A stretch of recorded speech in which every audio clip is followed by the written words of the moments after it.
stream, so I guess this is the first time you guys are gonna be able to hear me. It's my first time actually trying out the new microphone as well, but there are things I really did want to talk about, and I guess this topic was really about Smite. Through my experience of Smite, it's been fun here and there. I won't lie, but like every game just seems the same. Like there's like no really mix-up when it comes to build paths or just god abilities. It's just line, AoE, big damage ult, or stim or something like that. That's it. There's like not really anything that's like really unique to people, and it's like one of the things that really throws people off about Smite. And it's one of the things from playing League, you're able to see how like every champion has like their own unique style or shit or like stuff like that. But like when it's just Smite, there's nothing really unique about it. Truly unfortunate. It's just whoever gets broken at first release. One of the most annoying things to ever play. There are times where you get countered by a god because he's just so fucking good early in the game. Like Shiva. Shiva's level 2. Even level 1's dangerous. You'll lose instantly if you're anything else but another warrior. And that is the thing too. You gotta be a warrior. I mean, or like they have to be a specific thing for a specific lane. It's no one really mixes it up. It's one of like the most boringest things I've ever really played. But like one of the main things I want to say, which is like number one, is objectives. People do not do objectives in Smite. You can have people, just farm their way in Smite, farm their minions and all that, try to get kills. That's all that goes into their head. They don't think about, oh snap, we killed the entire team. Let's maybe go kill Gold Fury, which can give us, what is it, 500, 800 gold?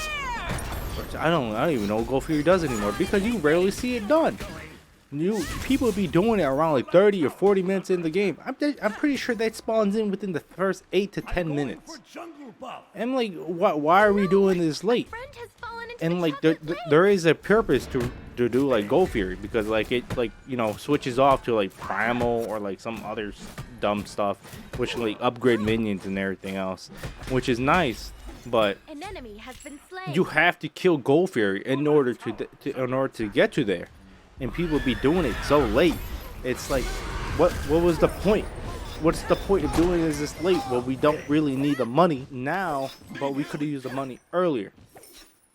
That's one of the things that like really gets me. And like, another thing is doing random fire giant calls or like random like pyromancer, whatever the hell it is, because people be doing it at the worst times possible. And then it's like the enemy team's up, they're full health, they got all their ults, everything's off cooldown. Let's go do fire giant because it's the best thing we can do right now.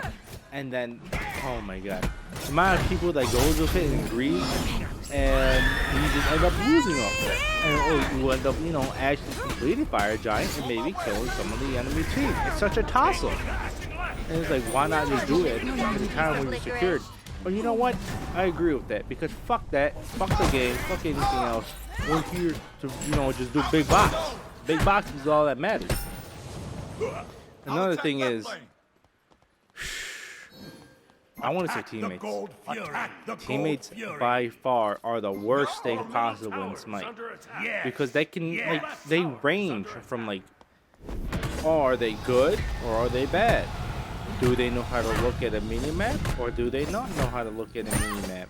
Do they know how to do commands? Do they know how to say commands? Do they know how to say when the person's missing? Are they smart enough to buy a ward? Because, the wards have this really cool, unique thing that they do, which allows people to see a small area and detects anyone that bypasses it. It's really, really, really cool. And I suggest buying one because you can know when you're about to die. even if you do die, you at least know how you died instead of looking like a dumbass and saying you just came out of nowhere. I don't understand if you get a sword with antidotes, but like if you see some triple ward walk up and you don't do anything about it, you don't walk back, you don't go back, you don't try to detain the guy out of there, it's your fault. And then there's people that like don't like it when you don't commit to a fight, even though it's a losing fight. They don't like it when you don't commit to it.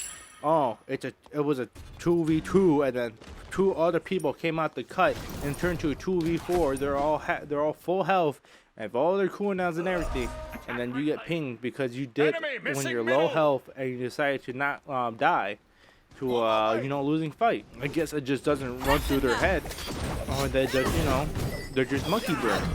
So they're just gonna spam. You rock, cancel that. You rock, cancel that.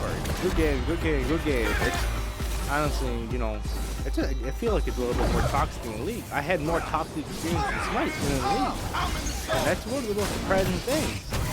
People like you think League is the most toxic thing, game possible there is. Besides like fucking Overwatch or some shit. I guess it's not toxic as Overwatch because there's only like 6 people that play the game. Dude, the amount of shit you go through in Smite is dumb.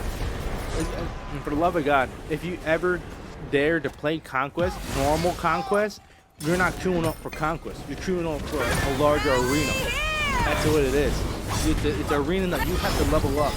There's no one else that does anything. They don't know how to do some people don't know how to do simple rotations. And that's another thing I want to talk about. Rotation. People do not know when to rotate or when to leave lane. I understand that there's a meta or some shit where people like have to go to certain things.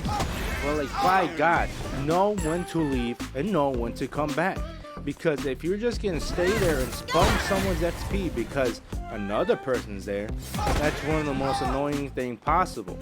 You're not only, in their experience, you're increasing the amount of times they're gonna get ganked because they know, oh, they're most likely gonna get babysit by their support or by their jungler.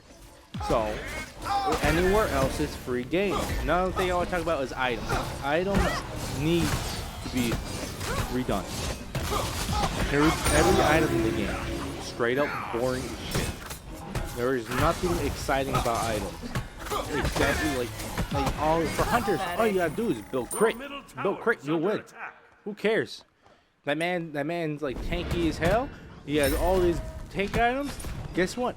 He don't got takedowns against crit unless he builds a minion hide, which no, it's not the minion hide, it's the spectral armor, which no one ever really builds because it's lame as hell.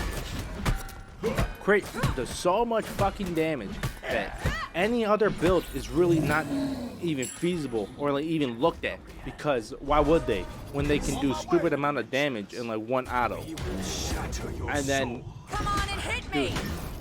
dude, it would be great if like Smite can learn something from League. I know Smite used to do this back in the day when physical actual like people were buying any item they wanted, but goddamn dude, and right now with the lack of items being purchasable against anything, really lowers the creativity of builds. Because at this point it's just let's see what build is stupid enough to win. Oh, I can go full attack speed on a person that's all ability powered. I've tried it, it's awful, and goddamn will you have no fun, but sometimes it does work. It's just one of the most annoying things possible to do. I just feel like there's so much things they can do to this game that can increase the value in gameplay, but they just don't. I have no idea. Instead, they want to waste their money in making the worst possible fucking skins for people that don't need any. Like fucking New Wall has so many skins, and then so big and Eve and shit like that. Like, bro, they have too many skins. Give it to someone who doesn't have any, and especially with the collabs. The collabs are cool. They're really unique, but some of them just don't really hit. Like honestly, you could do something else with that money. Just, you can fix the game. You can increase the items, make the items better. Pay them to fucking make the game more interesting. But now let's do skin collabs. That's what matters the most. Speaking of skin collab, my God, when they did the Skrillex skin collab, it was the worst thing possible. That they had to implement copyright music, because if one of those people with the Skrillex skins did their special emote, they would actually play songs from Skrillex, copyrighted songs from Skrillex, and then you yourself would have to face that repercussion because of someone else. I've had it personally, where some Poseidon was like had some Skrillex and decided to play 3 songs, and I got copyrighted for 3 different Skrillex songs. It was a fucking annoying. I don't know why they thought of doing something like that, but I guess they did. But I think that's pretty much my rant. Truly unfortunate. I'm still gonna play the game because I'm fucking bored. I just wish they did a lot better. It had potential. It does have potential. But they just won't do anything with it so far. But yeah, that's pretty much it. See ya, waifus.